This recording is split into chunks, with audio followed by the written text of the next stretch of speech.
Hi, I'm Jeremy Redleaf, the co-writer, co-director, co-star, and producer of Third Street Blackout, and you are watching Mr. Media.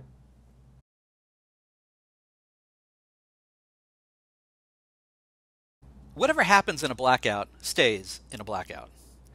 But eventually, secrets about things that happened before the blackout are likely to escape the cone of silence. Third Street Blackout is a romantic comedy written by Negin Farsad and Jeremy Redleaf.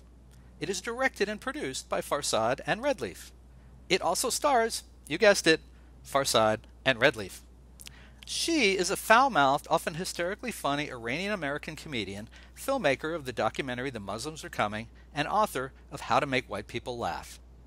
He is the man behind a transmedia production company, I gotta find out what that means, called Brackets Creative, is a creative consultant on Fuse, Funny or Dies, Billy on the Street, and as an actor plays Gonigan on Sesame Street and narrates Guy Code, Guy Court, and Jobs That Don't Suck for MTV.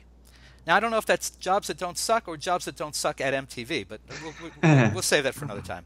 By the way, Third Street Blackout features cameos from comedians Janeane Garofalo, John Hodgman, Rachel Feinstein, and features a very funny supporting turn by Phyllis Somerville, who you may recognize most recently from Daredevil on Netflix, or my favorite as neighbor Marlene from Showtime's The Big C. She was great in that.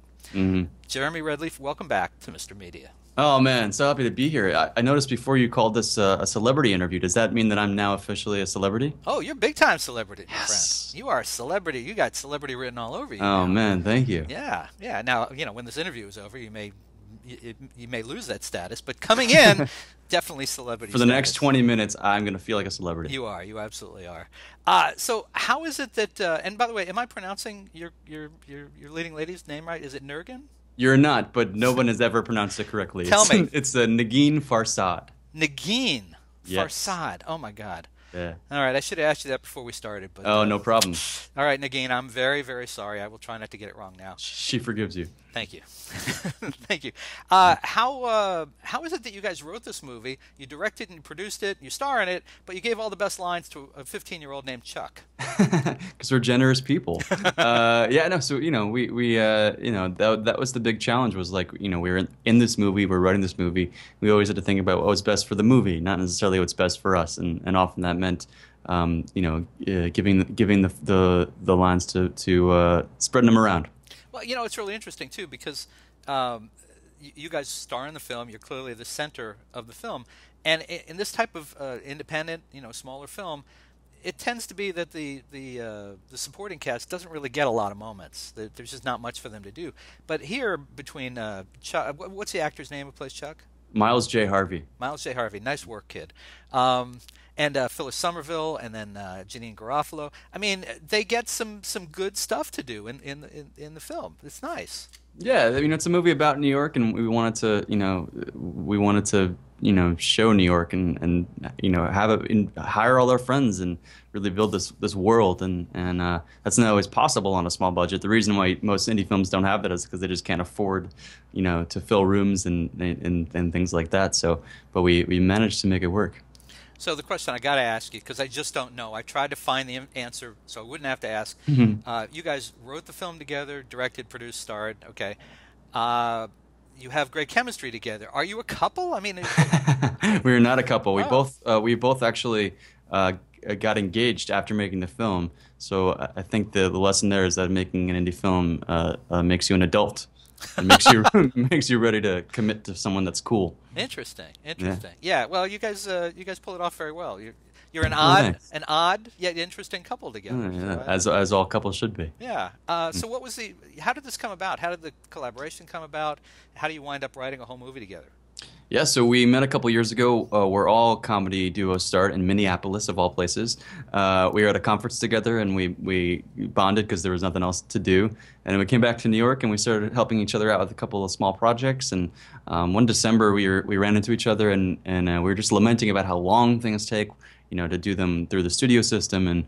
And wouldn't it be great if we could just put together a movie that was small and doable and quick? And for some reason that stuck, and we actually did it. You have those conversations and they never happen, but for some reason this one happened. So we started writing it together, and it just never stopped. Now, the thing that makes this movie happen is that there's a hurricane that hits New York and wipes out power to a big section of Manhattan where you guys live. What a coincidence! Did you plot this before or after Sandy? And was there any? Did either of you have to be in the city when Sandy hit? Yeah, we were both in the blackout zone for Sandy. Negin was on 3rd Street of all places, and I was on 39th Street. We both had really crazy experiences during the blackout. For her, she was about to break up with a guy, and the blackout made everything more romantic, and they sort of got a second wind. And for me, it was the first time I met my neighbors. It turned out I have awesome neighbors, and I just never, found a reason to introduce myself. So, it was this 5-day period of where everyone was forced to be different, forced to be a little more analog and community-based. And it turns out that New York has this whole other side of it that never gets to be seen. So we wanted to show that on screen. Well, I was just going to say, yeah, I mean, Phyllis Somerville is a good her character is a good example of that, in that your character already knows her and is very chummy with her, and Negin's character doesn't remember anything about her, and and that has some real nice organic moments Yeah, late in the thanks. film. Yeah, no, it's very sweet. Negin would want me to tell you that in real life she's totally involved in her community, and she's and in real life, so the movie takes place on 3rd Street. Negin lives on 3rd Street. She plays a TED speaker in the movie. She is a TED speaker. So we have big imaginations, but they say, right, what do you know? Well, I was going to ask you about the TED thing. They've almost become ubiquitous. I mean, there's so many TED Talks around the country. There's so many people who have done TED Talks. She panics at the beginning because she's about to go on, and the person out there just has all these warm, anecdotal moments, and it's just, and I mean, it just seems like the TED Talks are pretty ripe for satire at this point. Yeah, we're the first. They've shown up in some TV shows, but I think as far as I know, we're the first movie to be able to bring that world to screen, and it was just really fun to satirize it. Negin obviously had a lot of first-hand experience to draw on. Worry that the two of you as a duo will never be invited now? It's a concern. It's a serious concern, but the art must happen. I got it. Was this the first time you had a co-carry a movie like this? First time collaborating in such a partner kind of way. Yeah, it was a real learning experience, and it's really the thing about directing that most people like is that you get to, the one thing you get is you get to make the decisions, and when you're working with someone else, you have to it's a negotiation. It's like a relationship. You have to really practice cutting through all the things that get couples caught up and hone in on what's important. So it was just like a really great exercise in being a functioning adult in the world. Well, and I mean, this is the second time we've talked. The first time was like 8 years ago. Yeah. So I can't say that I have any insight into you as a person at all. But it's interesting that, I mean, talking to you here when we spoke years ago, you come across as very confident. You have a good voice for doing voiceover, that kind of thing. But your character on screen, I mean, Negin's character is very strong and very strong-willed, if you will. Your character is kind of like fades back and doesn't want to believe too much could happen, and it's just kind of a little mousy, maybe. Yeah. Was that difficult for you to play, or was it easy to let go in that regard? No, it was. I mean, it was. Well, it was difficult to find the version of that worked on screen. That it's been part of my arc as growing up, is to come out of my shell and to get rid of limiting beliefs and to be able to step into going for it and taking risks and failing. So I had a lot to draw on, but it's another thing to show a version of that on screen that people respond to, and so that was really the dance with it. But yeah, so you don't get to see a lot of main characters in this kind of movie that are just like their own obstacle, really. Usually see an external obstacle. We wanted to see what would it be like if the only thing stopping him was himself. What about the music in the film? It's got a great soundtrack. Oh, thanks. Yeah. Who chose the music, and what were you kind of going for there? Yeah, so Negin worked with our composer co-auteur on our previous documentaries, The Muslims Are Coming and Nerdcore Rising. and she brought him to the table, and he just crushed it. He was, he really turned moments that weren't working into moments that were working. And then, after we composed the score, we went out to local indie bands and begged them to let us use their music, and a couple of them were kind enough to hop on board. So yeah, it was just Negin has great music taste, and I love music, and together we figured out a score that people seem to love. And did you guys self-finance this, or did you go out for financing? What's the route? We stole all the money. We're actually on the lam right now. I'm in the islands, Cayman Islands, doing this interview. It does look like a temporary place behind you. So yeah. We're in it's the back of a post office. No, we raised the money through equity financing. We went after we both know a bunch of people in New York, and we told this is what we're going to do, and 15 people hopped on board, and it was pretty amazing. When we finished the movie, we had to, you always need a little extra, so we went to Kickstarter and raised a little more money, and surprisingly more people hopped on board. So now we're up to 500 people that have helped bring this movie together. So it's been a pretty amazing experience. And the budget was less than a house in in the middle of nowhere. Less than a house in the middle of nowhere. All right, folks, you go look that up. I'm not going to look that up. Another thing that was interesting to me about the film was actually the treatment of texts. That's Texts, mostly at the beginning, a little bit later as well. They almost become like a character because of the way they show up, and there's actually pauses as the letters pop up on the screen.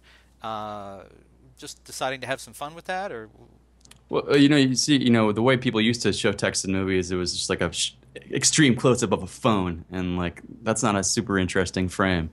So we, in the last couple of years, you've seen a couple of TV shows, mostly. I think House of Cards was one of the first ones to do it, saying what would it look like if the texts were out in the world, and you could see people's reactions to them, and so we had we stood on the shoulder of some giants, but we said, how can we make this unique? What can we how can we make this our version? So we worked with a Brazilian company that does amazing work, and they're called SoPro, and they helped us find a look for our texts and our media on screen. And because it's a movie about text and media, we thought it would be interesting to sort of bring it into the world. Makes sense. Jeremy, I'm curious. Your resume has gotten much broader and more interesting over these 8 years. What is your primary vocation this year? I mean, writer, actor, producer, pickle enthusiast, Dr. Ruth video wrangler. Tell me. Where is your focus? Do I have to pick one? If I did, it would be pickles. No. I enjoy being a multi-hyphenate, and every day it makes every day exciting because every day I wake up with a new challenge. So, I'm finishing up this movie, and I just wrote a new movie, and I'm also doing a new show for MTV, and I'm developing a virtual reality show. So I just like to, I still like to always be learning and moving forward. So there's not really one thing that I'm the most excited about, but I am getting ready to direct another movie that I got hired to direct off of this. So that's the next big project. Oh, congratulations! Yeah, thanks. So can you figure out a way that next time we do an interview, we can use Google Cardboard and do it all in VR? Absolutely. We'll have full-size replicas of each other. That would be weird. Okay, that would be kind of weird. All right, so folks, you can watch Third Street Blackout, written, directed, produced, co-written, co-directed, co-produced, and co-starring Negin Farsad. That's right. Okay, that was right. Negin Farsad and Jeremy Redleaf, my guest here today. It's available on video on demand. Which would be what these days? iTunes? So, cable operators, iTunes, Google Play, Vudu, wherever fine movies are purchased in the digital age. Perfect. And where can people find you? Is there a website for the film? Is there Twitter, Facebook? We're on all the platforms. I'm The Leaf is Red on all platforms. That's my last name, the Red Leaf. The Leaf is Red, and yeah, come say hi. Nice. All right. Well, Jeremy Redleaf, great to see you. Great to have you back. Maybe when you get your MTV show going or whatever, the next film, I hope you'll come back before 8 years is up. And Bob, I would love to be back every day. You tell me when and I'll be there. I don't know about every day. We can make this interesting every day of the week, Well, I'm pretty sure. if it was virtual reality and we had some, some dancing girls or something, Maybe, yeah, maybe. yeah, give True. that some thought. But yeah, All right, maybe once a week, once a week. all right, once a week, I would do that. Sure, All I right. would do that. Drive a hard bargain. Listen, congratulations on the movie. It's a lot of fun, and thanks for joining us, Mr. Media, today. Oh, thanks for having me.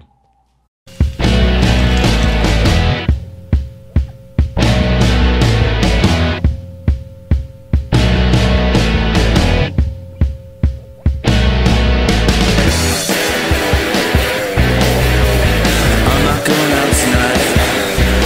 I'm gonna sit at home in the dark, watching lights on the street tonight. Turn out the stereo receiver. Turn your back on the deceiver. It's a bad idea to believe her. A bad idea to believe her. Turn up the stereo receiver. Turn up the stereo receiver. Mr. Media is recorded live before a studio audience full of Hurricane Blackout survivors who believe the power will be back on any minute now in the new media capital of the world, St. Petersburg, Florida.